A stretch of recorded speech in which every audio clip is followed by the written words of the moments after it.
Yes, welcome in. Badgers getting ready for a trip down to Northwestern. We might talk a little bit about that game, probably a little bit more coming up on Thursday because we have a show on Thursday. And we also are going to have a show. Well, I'm going to have a show after the game on Saturday. Jesse's going to be down in Evanston covering it. But myself and Ben Kenny going to be doing a little post-game show, kind of like we did after the USC game. So make sure to check it out. If you're only listening to this podcast-wise, we are going to be live on YouTube. So go find our YouTube channel and subscribe. The episode will also, I guess the post-game will also post to the podcast feed, but obviously not live. So certainly make sure to go check that out. But we got a ton to get into here, Jesse. It is midseason. You put out some of your favorite stuff. We talked about your favorite play on Sunday. What did that end up being your favorite play in your actual article? I picked three so I could cover a bunch of different stuff. I picked the 69-yard touchdown pass to Trech Kekahuna, which I mentioned, the 9-yard run that Tawee Walker had just simply for the I formation. And then defensively, I didn't feel like there was like a single defensive play, even though there's been a couple interceptions. So I just went with the goal line stop the second time against Purdue because it highlighted basically 6 different dudes on defense coming up with big plays, which I think is what it's going to take for this defense to succeed. So we'll get into that little mid-season evaluation. I see the Athletic gave out grades as well for so far, and we'll see where we'll talk about where Wisconsin's at. We'll also get into an article from from Yahoo and about college football playoff contenders, 20 teams that are still alive, and Wisconsin is among them. We'll get into that too, and then play a little overreaction or no to wrap up the show. Before we do, Home Field Apparel is the official apparel sponsor of the camp. They have the best vintage gear in the game. Go check them out at homefieldapparel.com. Ton of Wisconsin gear, ton of new Wisconsin gear, I should say, over the last couple of months. And use the promo code Bucky24 for 15% off your first purchase. It looks like I already have it going, overreaction or no, here up on the screen. We're not going to do that just yet. It is October 15th. Good job, Zach. But let's start with a little midseason evaluation because that is what you wrote about for the day. And, you know, Wisconsin 2 weeks ago, if you'd written this, it would have been a little bit different than it is right now. But when you look at what Wisconsin has done these last 2 weeks, it kind of has changed maybe everyone's opinion of so far what the season is. I think a lot of people thought they could be 4-2 at this point. And the fact that they've gotten here in the way that they have, I think is probably the only surprise here. It's funny because I went back and found my midseason evaluation from last year, and Wisconsin was 4-2 overall, 2-1 in the Big Ten, but was coming off a 15-6 loss against Iowa, in which Tanner Mordecai broke his hand and the offense looked lost. And so it's a matter of when things happen and how they happen, and that kind of obviously clouds your perspective. But they're coming off their 2 best performances of the Luke Fickell era. 2 500-plus yard games offensively, which is the first time they've done that in consecutive Big Ten games since 2010. And so it just starts to feel like maybe they've turned a corner. I know we mentioned that on Sunday, but obviously that's what we have to go on most recently.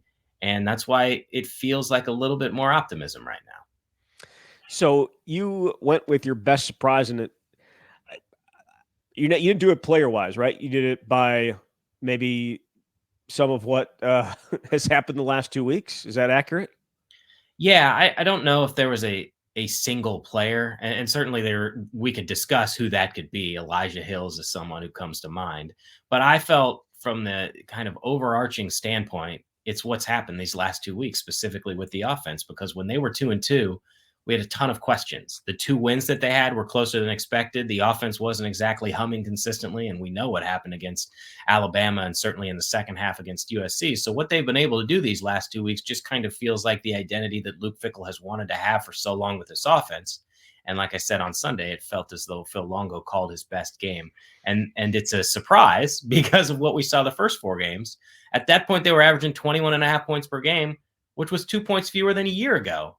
And at that point time, it was the lowest point total in 19 years. So obviously, it's been a good 2 weeks for the program. Do you want to, I went back and looked at some of the numbers to see how far they've come, both in the national rankings and just straight up numbers. I mean, you're right. They were at 21.5 points per game going into the Purdue game. I mean, I guess we wanted to go back to before that in the USC game, it would look even worse. But 21.5 points. Actually, no, it wouldn't. They scored 21, so it's, yeah. The last two games have gone from averaging 21.5 points per game to 30 points a game, which has taken them from 107th in the country up to 60th, and from 16th in the Big Ten up to 7th. Total offense, 337 yards per game before these last 2 weeks. Now 414 yards. It's gone from 103rd in the country to 53rd, and from 13th in the Big Ten up to 8th. The passing offense, 181 yards per game leading into that Purdue game, which was 105th in the country and 14th in the Big Ten. They're now at 221 yards per game, 80th in the country and 11th in the Big Ten. And then there's passing efficiency. They were 119th in the country in passing efficiency, 17th in the Big Ten. There's 18 teams in the Big Ten, by the way. They're now 79th in the country and 11th in the Big Ten. They have taken some significant jumps over these last 2 weeks based on what they do. And you know what's outscoring your opponent? What was it? 42 and or say 40 94 to 13, I think. Is that right? 42, 52 and 42. That adds up to 94. Good job, Zach. Yes, it has been. That's what happens when you put up those type of numbers. They have, taken some jumps, taking some jumps there. And I mean, yeah, it's been pretty good. It's been pretty good the last 2 weeks. The worst surprise for you, it looks like you went with Tyler Van Dyke. Yeah, look, if you bring in a starting quarterback transfer for 1 year who's going to be your guy, and he shows throughout practices that he is the man, 3 games into the season on the first series, if you lose him for the year. I know he was hurt the last 2 years, but look, this is an independent season as far as I'm concerned, and he looked like he was trending in the right direction. Not great, but if there is a silver lining, and this is what I mentioned, it's giving Braden Locke this opportunity to show whether he's the longer-term answer for Wisconsin, because you are going to have a bit of a conundrum for at least the next couple years. So that to me is I suppose the worst surprise, but I'm certainly open to suggestions if there's something else that comes to mind. No, I mean, worst surprise, the second half against USC. I don't know if that would qualify. Although you could say the first half was a bigger surprise than the second half. Yeah, for sure. Let's see some other not so good surprises. Man, I don't have anything. I'm sure there will be people that will be screaming at their phones or their computers, being like, can you not say this isn't a horrible surprise? But we're not going to do that. We're gonna move on here, and you're gonna say, or I should say, I'm looking for what is the most defining stat in your mind so far this year. Yeah, I touched on this on the last show, but I really do think the lack of penalty yards and penalties per game stands out, because I think of one of the mantras that the strength coach Brady Collins has said, that tough, nasty, disciplined. And how does that manifest on the field? Discipline is not making silly mistakes, self-inflicted wounds that just kind of kill you before you even have an opportunity to start. And so I think the fact that they are third in the country in fewest penalty yards per game stands out. Iowa's number 1, Iowa State is number 2, and Wisconsin really has not been this good in that category. I went back and looked since 2016. That was an 11-win season and a Cotton Bowl year where they finished 4th, I believe, in the country that year in fewest penalty yards per game. And if you just want to look at total penalties, Wisconsin's tied for 10th in fewest total penalties. And let's compare it to a year ago. There's a difference of 20 yards per game in penalty yards. That is significant, especially when you get into some of these situations where it's a one-possession game, very difficult, close, hard-nosed battles. It makes a big difference. And think about the offensive line and how many times we saw penalties there, whether it was trying to figure out the cadence and the clapping and all of those things. We just have not seen that as much. And I think that is one of the pillars of Wisconsin football in general, is doing the little things, not beating yourself. And I just feel like that is so important. Yeah, the offensive line penalties, usually those false starts, they put you behind the sticks, and it just messes with your entire offense when you're doing that. When you look at the raw numbers, it's 5, like last year was 5.6 penalties per game, and now it's at 4.3. It doesn't seem like a lot, but it I mean, the yardage certainly does stand out. Yeah, it adds up. And I think I went back and calculated 2017 to 2023. And on average during all those seasons, and there were a couple good seasons in there, obviously, some bad ones too, it was about 20 yards more in penalties per game and 1.5 penalties per game. And so again, all of that adds up. And that's why I think in part you're seeing a little bit more success. So your breakout player, this is like a total Iowa thing, but I guess it can be a Wisconsin thing as well. Your breakout player is the punter. I think it has to be, just based on where they were a year ago and how good he has been. If I'm going to do a midseason report and talk a lot about the offense, a little bit about the defense, the special teams has to be in there to some degree. And Atticus Bertram's is probably the most improved player. Not even probably. I would say that he is, because I remember talking to him at UW Platteville in August and him saying that Luke Fickell was not happy with his performance a year ago, and neither was he. And he said that he felt like he was in a position to be much better. And he has been. His punting average has gone up, I believe, about 4 yards per kick. But it's also the distance. Last year, all season, he had 6 kicks of 50-plus yards, and he's already got 7. And whether there are magical powers around the ball or he's just left-footed, we can debate. If you're a myth buster or you like those ghost stories, maybe there's something to be said for that. But there have been 3 balls that have been muffed that Wisconsin has been able to recover. And he's just been able to flip the field and put them in a great position, including one against Rutgers where they down it at the 2. Wisconsin's defense forces a quick 3 and out. Those kinds of things really matter. And so I just think it's worth acknowledging him. To me, he is the breakout player. Yeah, I think he's very deserving of that. A few other guys you could potentially throw out there. Tui Walker certainly has to be up there. It's not that it was unexpected, because we saw we get a lot of things wrong. I will point that out again. But with him, it felt like he was a guy that always stood out in the spring, and then he stood out in fall camp when he was actually getting some reps out there. And it's proven to be the case. And these last 2 weeks have shown exactly who he can be, and when he's given an opportunity to get extended carries. And he has been fantastic the last 2 weeks. So I think you could certainly point to him. Vinny Anthony, these last couple of weeks, I go all the way back to the USC game. These last 3 weeks has really started to come on.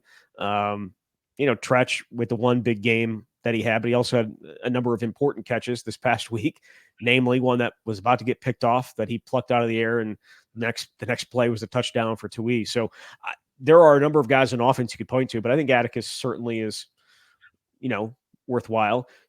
Elijah Hills could be a breakout, though he probably also goes wrong along with the best surprise, just because you weren't really sure what you were going to get out of him. And he has, I feel like, just continuously, like 1 or 2 plays a game, just jumped out, and he's just so demonstrative too, so that it's him when he does make a play. Like, he almost had the tackle for a safety against Rutgers. He was in on the 4th and 1 stop. So there are a number of options there. I think all good options. Yeah, definitely. I just wanted to spread the wealth a little bit because I talked so much about the offense. I got you. So you already talked about the 3 plays that you went with here for your best plays so far this season. I don't know if you want to expand on those, but it makes it. I mean, look, the 69-yarder to Tretch is certainly one that stands out, because it really grabs onto everything that has gone well these last couple of weeks and I know they just rushed 3. So, like, we can talk about the pass protection, but just Braden holding it, held it for almost 6 seconds, and Tretch making a second reaction move and finding an open spot in the zone, catching it, and then taking off and doing the rest of his stuff, and getting help downfield from CJ Williams, some interference down there, that it really just, I think, highlights some of the stuff that has gone really well these last 2 weeks on offense. Yeah, the 3 plays that I chose them because I felt like they best encapsulated what Wisconsin wants to be, and the best of Wisconsin throughout this first season. And it's best plays. It's not worst plays. So obviously I've got to pick some successful moments. I could have picked any number of big passing plays, right? Vinny Anthony has a couple 50-plus yard touchdown catches. CJ Williams obviously has one. Vinny had that 47-yarder down to the 2. Tretch has a couple good ones, but it was because it encapsulates all of those things, that Braden had all this time, that he was able to find one of the top playmakers, that playmaker then went the distance, 50-plus yards on his own, got a good block out in front. And the same with the touchdown run from Tawee Walker. It is everything that I think Wisconsin wants to be, though obviously we're very rarely going to see them go under center. That was only the third play under center they had all season, and 2 of them were in the Rutgers game. But it was like, this is what Wisconsin can be. It was a reminder of you can still use some of that old school physicality. And you had Joe Brunner and Jackson Aker blocking their guys, just blowing them off the ball, and Tawee Walker able to run free. And I mentioned the defensive stand against Purdue. I mean, I could have said like the one where Hunter Wohler was able to get his hand on a ball and Preston Zachman picked it. Zachman also had a really impressive pick against USC. There was Austin Brown came up with a forced fumble, I think. But I just thought that's a situation where you had multiple players coming up big. Ben Barton, I think, blew up the play on first down, and then Jake Chaney makes the tackle. You have multiple defensive linemen getting hurries. And on the third down play, 3 guys were in the backfield forcing Hudson Card to make an incomplete pass.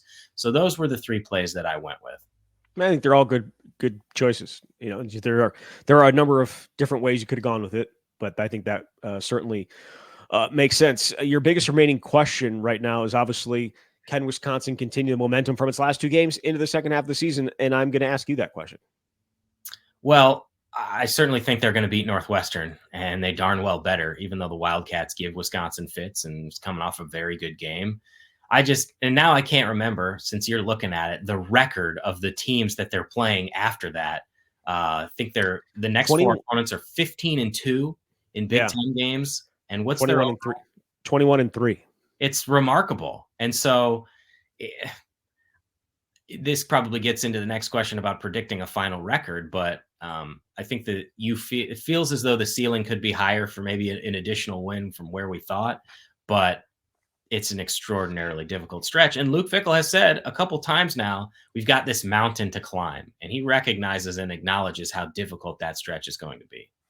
So you talk about that stretch, the most important remaining game, all 3 of the games that you guys asked the Athletic, the survey that you did in the offseason, the most important games to win, they're all still on the schedule. They are. And I was really fascinated by the responses from our readers. I think it was about 1,000 respondents, and it was Iowa was number 1, Minnesota was number 2, Penn State was number 3. But they were separated by only a handful of votes. And Oregon was 6th behind Alabama and USC. And obviously Oregon is still on the schedule. I'm going with Penn State because of what it could mean. I know that the Big Ten schedule is such that they kept these traditional rivalries with Iowa and Minnesota, and those are big deals. But I look at the Penn State game and think, okay, the Nittany Lions have a bye week this weekend, which means they're going to be 6-0 when they come here. They're probably going to be ranked no worse than number 3. And that's a game where if Wisconsin is able to beat Northwestern and somehow beats Penn State, they're 6-2 overall. They're 4-1 in the Big Ten. And then we're having some different conversations.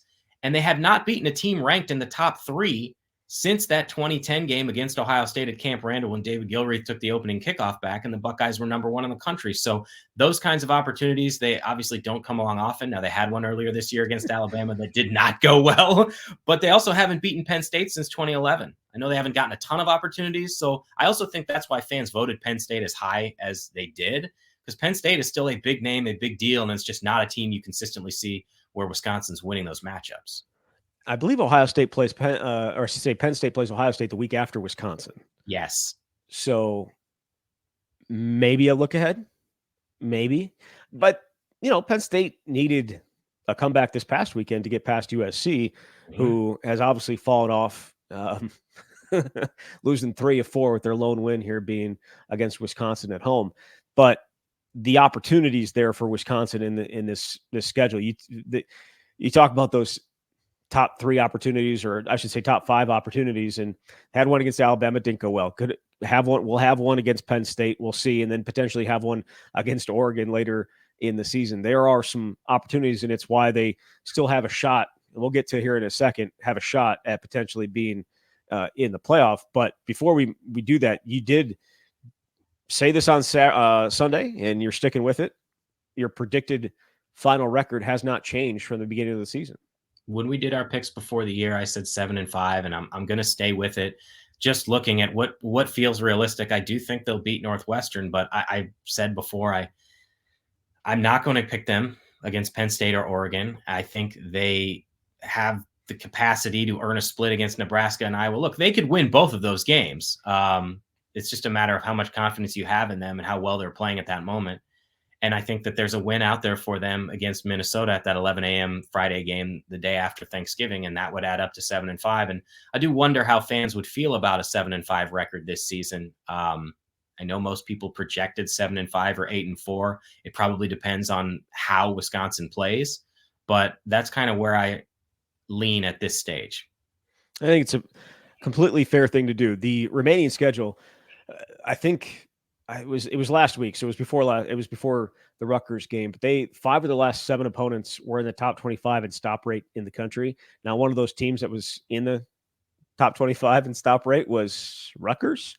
So that is what it is. But they've got some tough defenses to face. Nebraska's really, really good, and obviously Iowa's always good, and Penn State and Oregon have a ton of talent on the defensive side of the ball, not to mention what they can do offensively. So I think we're going to get a real test to see if Wisconsin has made the strides that we think they've made offensively these last couple of weeks over these final 6 games. And I think that will go towards whether we think it's a positive or a negative that if they end up going 7-5, but if the offense looks competent and looks better than it did in the early season games against Alabama and against USC, then I think you could probably look at 7-5 or 8-4 and be encouraged. If it goes back to the way it was, and they still somehow find a way to finish, which they're not going to do if they play that way. But if they do, then you could be like, I'm not feeling great about it. But I think it's really about the way they look, even if the record maybe doesn't show it. But the opportunities there are immense. You didn't do this, but your colleagues, Scott Dochterman being one of them, graded all the Big Ten teams, all 18 of them.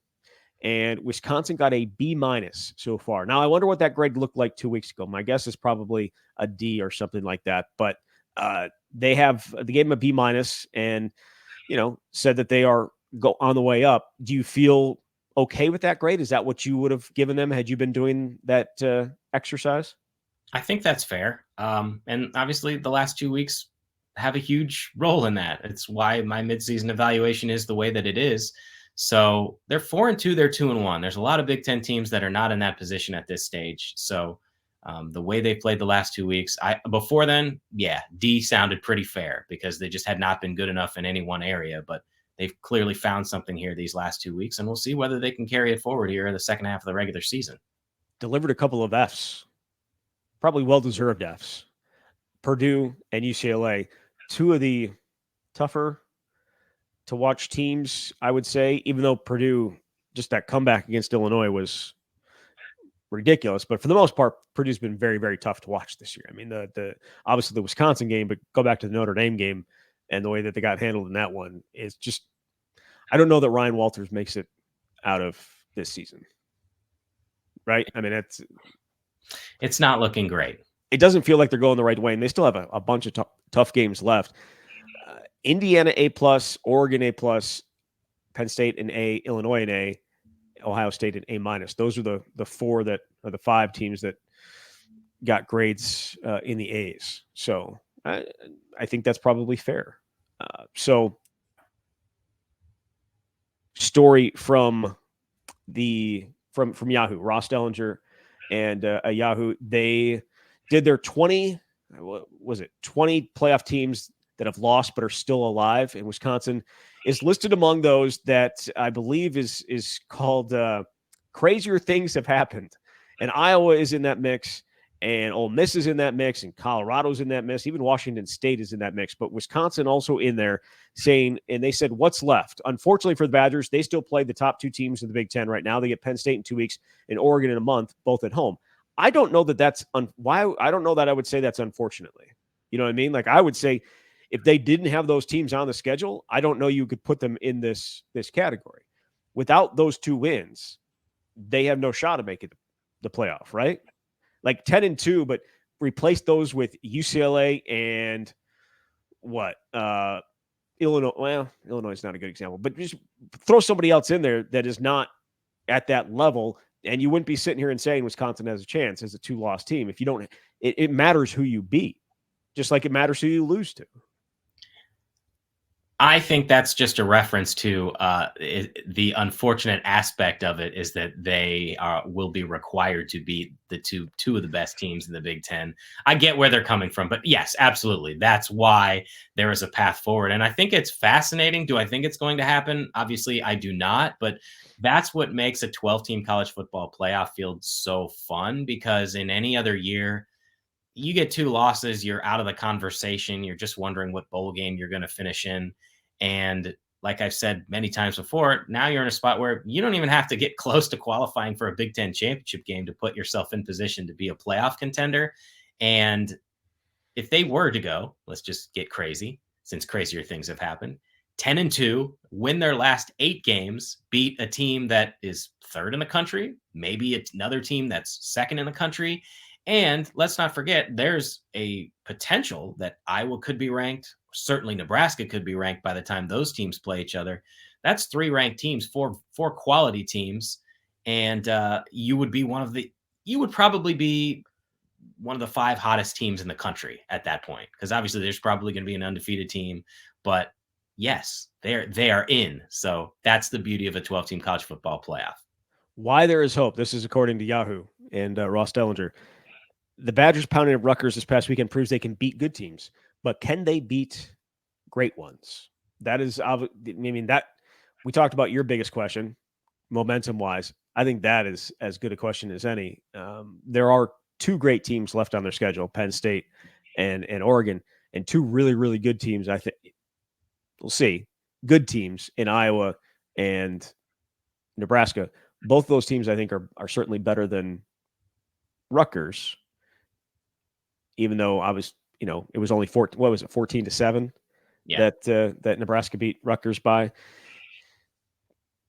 You just look at the schedule, you just say the opportunities here. And I remember going back to the beginning of the season where we talked about 2016 and how tough the schedule was. And it was, ended up being a benefit because people saw, they beat LSU and, you have 2 losses, but they're still in the top 10 of the country because of the ability, not the ability, but the, how hard the schedule was and the teams that they had ended up beating and ended up losing to. It's very similar here with 2 losses. If they're able to beat some of the teams that are on their schedule, they are going to skyrocket up the rankings very, very quickly. Again, I think you said it as well. It feels unlikely. It feels unlikely that that's going to happen. They need to get by Northwestern first, a team that they did not play well against last year, and Luke Fickell still seemed a little perturbed by it.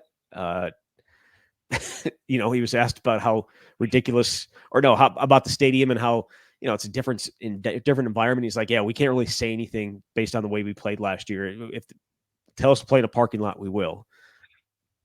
I feel like there's going to be some juice coming out of that team this week, simply because of what happened last year. I would absolutely think so. As you remember, Luke used the word embarrassed after that game, and I don't even know if that was a strong enough word, because Northwestern led by 3 touchdowns at halftime and Wisconsin got booed off the field. It was the low moment for this program a year ago, and that was coming off the heels of an Indiana loss where the Hoosiers had been 2-21 in Big Ten play. So, yeah, he hasn't forgotten it. Anyone who was with the team last year will be reminded of that, and I think they're going to come out and play well. My biggest question is, like, what does it look like out there in this environment right on the lake? And will Northwestern just be able to kind of make it a slog? Because that's why they've been able to thrive against Wisconsin. But this is the type of game that Wisconsin is going to have to show why it can do all these different things they've done the last 2 weeks. They're going to need to continue that. Different team, obviously, but the last time they were in Evanston, they threw the ball all over the place and won 45-7, I believe. So back in 2022, the week after Paul Chryst was fired. So we'll see. It's going to be an interesting one. All right, let's play a little overreaction or no. Cade Yakimelli is the second best running back on this team. Is that an overreaction or no? Not an overreaction based on the productivity that he's had. And I know this has been an ongoing conversation, Darian Dupree or Cade Yakimelli. It's very hard to ignore the yards per carry average that Cade has had. I will say this. I asked Luke specifically about this. I think the way that I phrased it was, how do you decide how and when to use Cade when you're trying to get Darian going. And I would say that we did not necessarily get a 100% answer on the kind of thought process behind it, other than that Cade is very mature and that if he was not the way that he is, he wouldn't be in a position to succeed when he does go in there. I certainly would like to know more of what goes into it, but I think we can see it. The potential and the ceiling for Darian Dupree is there, the playmaking ability, the pass catching ability, but strictly from what we've seen so far on field productivity standpoint, it's hard to ignore what Cade has done. What did Fickle say about it? In terms of what, the productivity? Well, just, I mean, like, having to deal with a guy, or having a guy on the sideline right now that is being productive, but not getting opportunities in tighter game situations. It's a tough situation for Cade, but that he talks all the time about, if you do what's best, what is it? It's best for the team. Eventually it'll be the best for yourself. Something to that degree. Yeah, it's a good problem to have. And if you're going to pare down the running back rotation, then you're not going to consistently use 3. But he also did say that he believes they're going to need 3 running backs. And he went so far as to say potentially 4 running backs. Now, is that the case? I mean, only if there's an injury, but it's not an easy spot for Cade to be in, because if I'm him, I'm asking myself, what more do I possibly need to show to get on the field more? And you could make the argument that, well, when he is in, it's not the first series. The games are more out of hand. I don't know, but like, all you can do is make the most of the opportunities that you have. So they have very different skill sets, he and Darian Dupree. And I don't think that Darian is going to stop getting opportunities. And if it's 6 to 8 carries and a couple of catches, I think that's how they want to utilize him at this stage, because you have Tawee Walker getting 20 carries a game. Do you think that this was a question that was asked earlier this year, and I don't know that I asked it. We were talking about Darian. Do you think that they promised him playing time? That's tough, because I don't know exactly what conversations this staff has with players. I think that you have to be honest, but you also have to be dangle a carrot in front of them and give them a reason to want to come. But ultimately, I believe that they are going to put the guys on the field that they think give them the best opportunity to win. And I know that sounds cliched, but like, you can't go around promising everyone playing time. And I know on the conversations that I've had with transfers or recruits, I feel like that's something that they've said. On the other hand, who knows what they're saying behind closed doors to try to get somebody to come. Yeah. Again, the future, I think, is very, very bright with Darian. And I also go back to the question that was asked on Saturday or on Sunday, where like some of the holes that are there for Cade have not necessarily been there for Darian. It's also finding your way through certain areas, and it looks like Cade has been more decisive in that respect. But I think that comes with experience. But we'll see. All right, we did this one last week. I'm going to throw it out there again. I've seen enough. Braden Locke is Wisconsin's quarterback of the future. Is that an overreaction or no? It is not an overreaction. I think last week said, I feel like he's in position to be that guy. I don't feel different after this week. I know 2-game sample size. He's averaging about 300 yards passing in those games. I think he's showing that he's got a higher ceiling than the first 5 starts that he had. And I mentioned this then, but still a young quarterback, still has started a total of essentially half a season. So I don't think there's anybody else right now on the roster that you would say, but again, the offseason will dictate it depending on what they decide to do and if they pursue a transfer portal quarterback. All right. The offensive line is the reason for Wisconsin's success the last 2 weeks on offense. Is that an overreaction or no? Not an overreaction. Look, it's Wisconsin. It darn well better start with the offensive line. I think Braden was sacked a total of 1 time in both those games combined and has had a lot of time. And obviously, I know I mentioned a couple of the plays that have stood out, but he's been protected and the holes have been there for the running backs. This is always a challenge. And full disclosure, I plan on doing a story this week about the improvement of the O-line, and hope to talk to AJ Blazik and get his perspective. So I'm really interested to learn more from the players and from him, because I never played offensive line. Look at me. I mean, I don't know what is required to be successful as an O lineman, and I want to know what the difference is. But there very clearly is a difference in the level of execution. Obviously, the lack of self-inflicted mistakes. And so, if Luke, like, I think Luke has been saying this for a long time for a reason. He recognized that the talent was there, and it had to be melded in a way to allow this offense to thrive. That's why he made a change after last season to get rid of Jack McNeil Jr. and bring in AJ Blazek. So that's kind of a long-winded response, but I do think that absolutely they are the reason why the offense is functioning as well as it is. And of course, everybody else deserves credit too, but it starts up front. Offensive line leads the way. It's been like Yes. that for how long at Wisconsin? It had maybe tailed off the last couple of years, but it feels like they're starting to reestablish themselves. And I think as impressive as anything has been the pass blocking.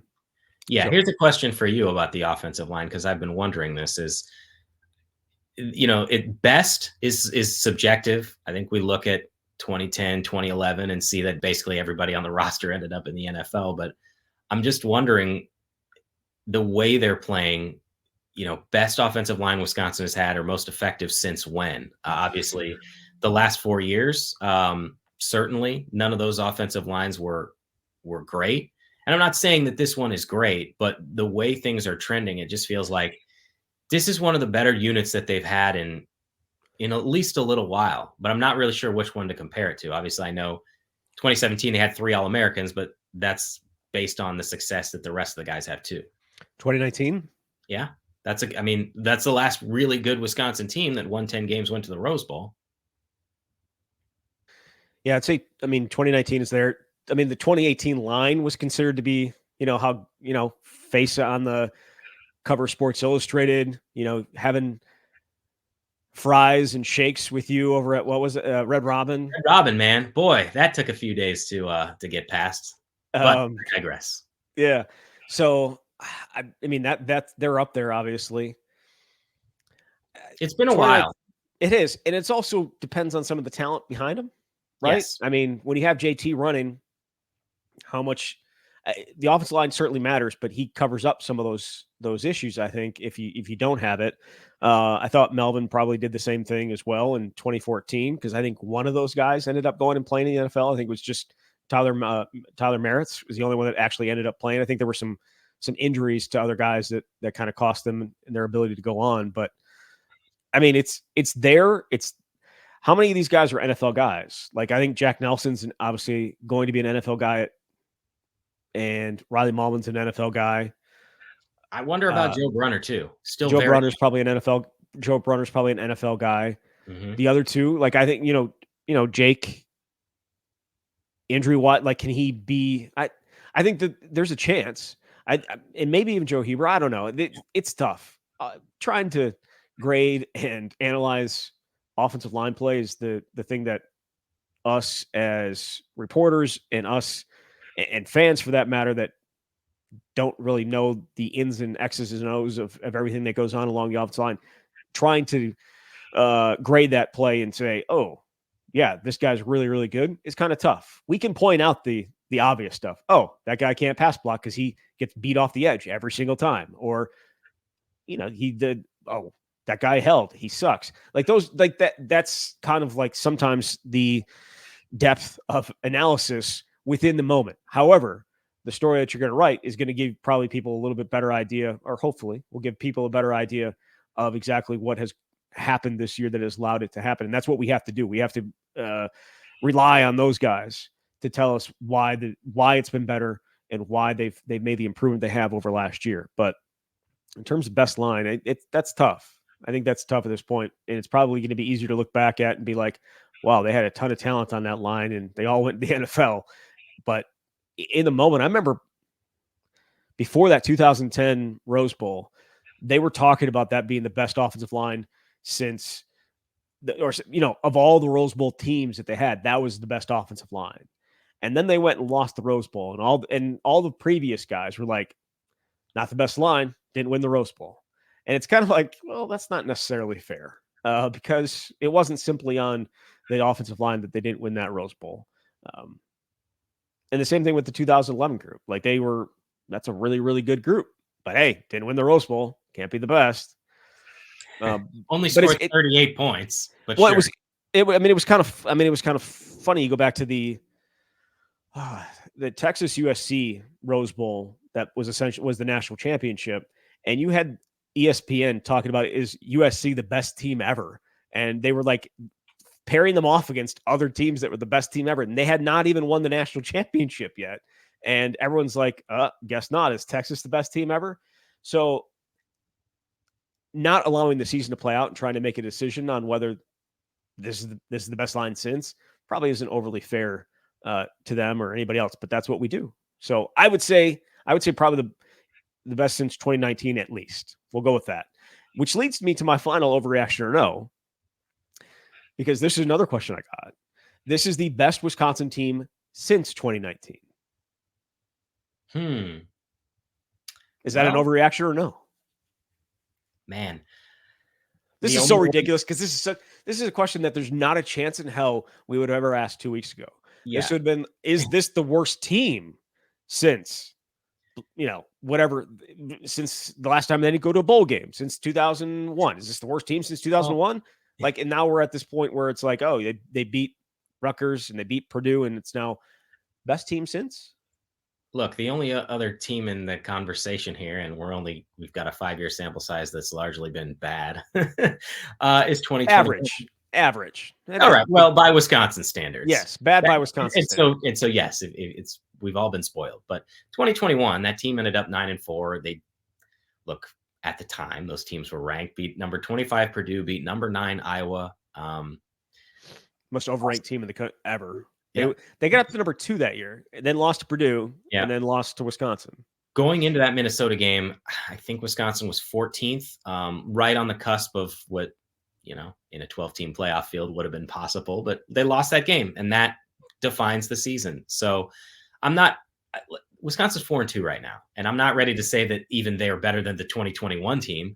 But 2020, like, obviously it was a COVID year, and after the 2-0 start, just an absolute disaster. But that is a mulligan, an all-time asterisk season. 2022, they fired the head coach, and 2023 was a massive disappointment because of how high expectations were. So there's not a lot of alternatives, but can we just get 6 more regular season games before we can make a determination on what this team was? And even if they go 7-5, I don't even know that I can say they were better than the 9-4 year. I don't know how the math adds up on that, but if you beat a Penn State or an Oregon or something like that, yeah, we can have that conversation. Give me that 21 defense every day. That's the one that broke the program record for fewest rushing yards allowed per game, like 65 or something like that. Absolutely absurd. It was a 70-year-old program record. Yeah. Give me that defense every day of the week.